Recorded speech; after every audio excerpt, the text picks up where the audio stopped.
सामीन तव्हां ॾिसी रहिया आहियो social media centre Sindh. Report आहे doctor M Lal Waghani, divisional bureau chief. Report मुताबिक़ सामारो लॻ ॻोठ हाजी अली मोहम्मद कालरो, जेको ज़िला उमरकोट जे क़दीमी ऐं वॾी आबादी वारो ॻोठ आहे, तरक़ियाती मनसूबनि जी खोट सबबि बदतुर हालतुनि में आहे।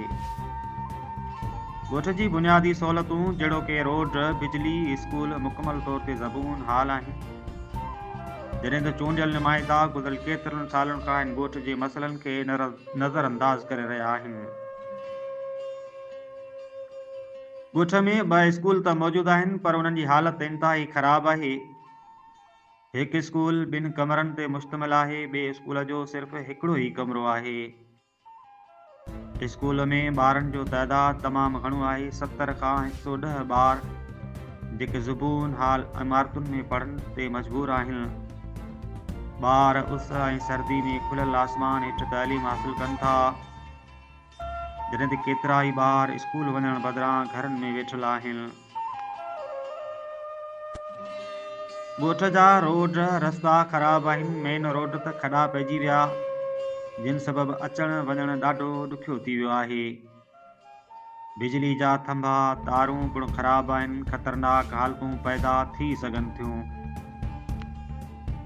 हुकूमती लापरवाही सबबि ॻोठ जे बुनियादी मसइलनि ते गुज़िरियल 15 सालनि खां को बि ध्यानु न ॾिनो वियो आहे।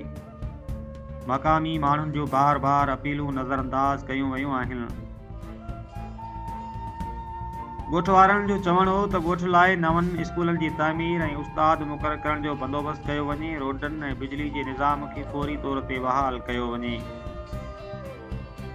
तालीम ऐं इंफ्रास्ट्रक्चर में तरक़ियाती कमनि जी शुरूआति कई वञे, जीअं ॻोठ जा ॿार पंहिंजे मुस्तक़बिल खे महफ़ूज़ बणाए सघनि।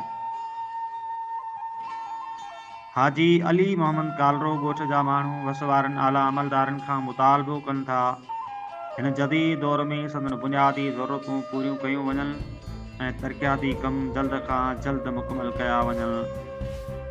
Report doctor M Lal Waghani, divisional bureau.